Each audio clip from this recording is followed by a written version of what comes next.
হরে কৃষ্ণ। সকল ভক্তের চরণে আমার অনেক অনেক প্রণাম। আমি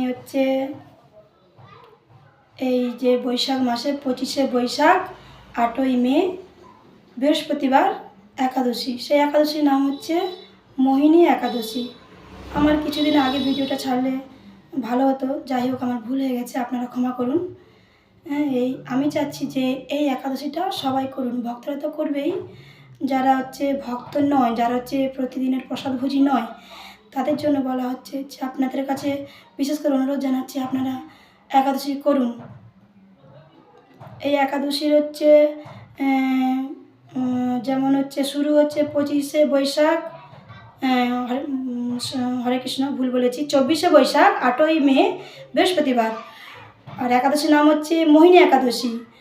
আর পারণটা তার পরের দিন 25শে বৈশাখ 9ই মে শুক্রবার। আর পালন করার সময় ভোর 4টা 57 থেকে 9টা 21-এর মধ্যে পালনের সময়। আর একাদশী করার আগের দিনে নিরামিষই খেতে হয়।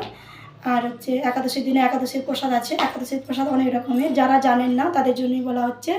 একাদশীর প্রসাদে অনেকে বাদামকে ভিজিয়ে তারপরের দিনে সেদ্ধ করে সেইটা ভগবানকে ভোগ লাগিয়ে প্রসাদ খায়।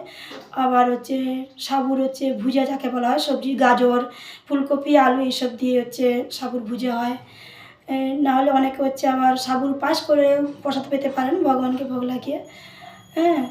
আর সাবুর পাঁপড় পাওয়া যায়, অনেক কিছুই। আর একাদশী করলে একাদশীর মাহাত্ম্য পড়তে, এটা একাদশীর মাহাত্ম্যর বই। আপনাদের ওখানে আশেপাশে যে কোনো ভক্ত যদি থাকে, কোনো ভক্ত থাকলে সেই ভক্তের কাছে বললে এই বইটা পাওয়া যাবে। একাদশীর মাহাত্ম্য পড়তে হয়। আর একাদশীর মাহাত্ম্য যে পড়তে পারেন সে পড়বেন, আর যারা পড়তে পারেন না তারা কাউকে, যারা পড়াশোনা জানে তাদেরকে দিয়ে পড়াবেন। আর আপনারা শ্রবণ করবেন। শ্রবণ করলেও যে ফল, আর পড়লেও সে একই ফল। কিন্তু এটা নয় যে পড়াশোনা জেনেও আমি কাউকে দিয়ে পড়িয়ে কি কেউ বললে শুনবো, সেটা নয়। যে পড়তে পারেন পড়বেন, যে পারবেন না তিনি কেউ পড়বে সেটা শ্রবণ করলেও হবে। কিন্তু আমি একটাই জিনিস চাচ্ছি যে আপনারা সবাই মিলে একাদশী করুন, আর অন্য কেউ করার সুযোগ করে দিন। এই ভিডিওটা অনেক অনেক শেয়ার করুন। হরে কৃষ্ণ, হরি বল, রাধে রাধে।